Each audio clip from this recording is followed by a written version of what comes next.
We continue to celebrate Pride Month, a chance to recognize the LGBTQ+ community.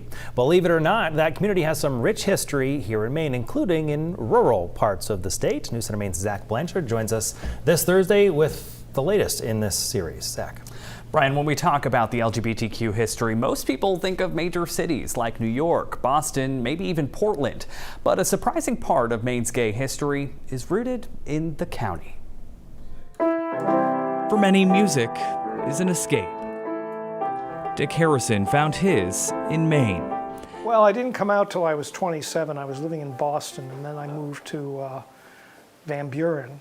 That was a culture shock. As a gay man in a small rural town right along the Canadian border, being out wasn't easy. I would joke that I went back into the closet, but my door had louvers on it. Which is why he knew there had to be others who felt the same way.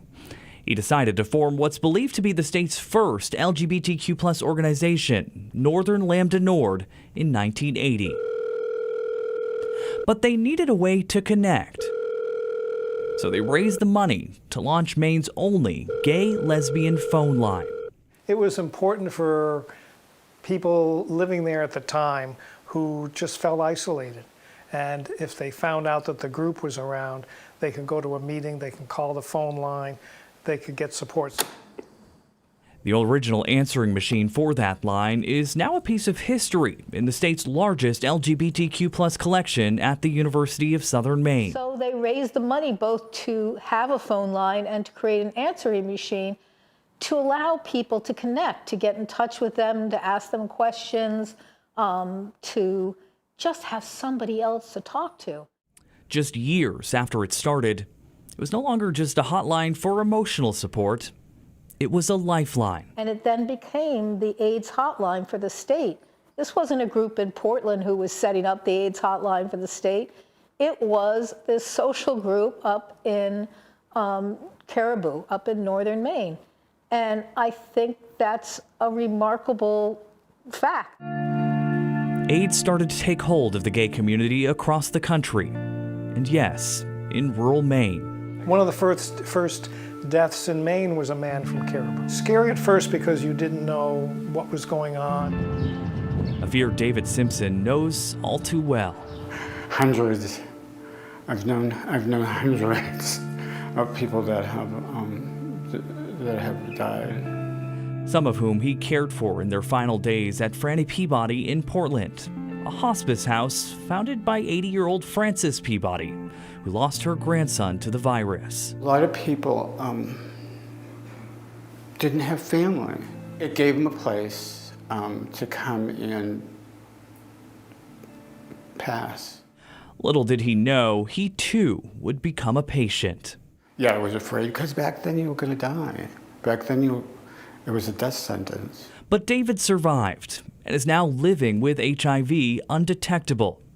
And Franny Peabody is now operating as the state's largest HIV/AIDS organization. The state of Maine is one of the highest, has one of the highest viral load suppression rates of any state in the country, and we're really proud to be an organization that can contribute to that. Katie Rutherford, who now runs the Franny Peabody Center in Portland, says that's due in large part to decades of work and progress. Now a test for the virus can be taken with simple kits at home. So people can order them right from our website.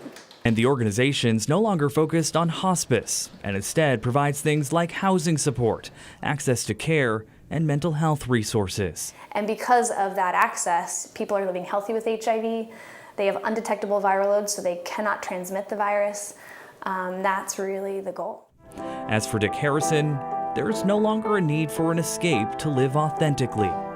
He's found peace. And over the years, he's helped so many others find their own. Once people realize that they know gay people, it makes a difference. You put a face in front of it. It's not just some abstract idea. You know, these are your neighbors and your relatives.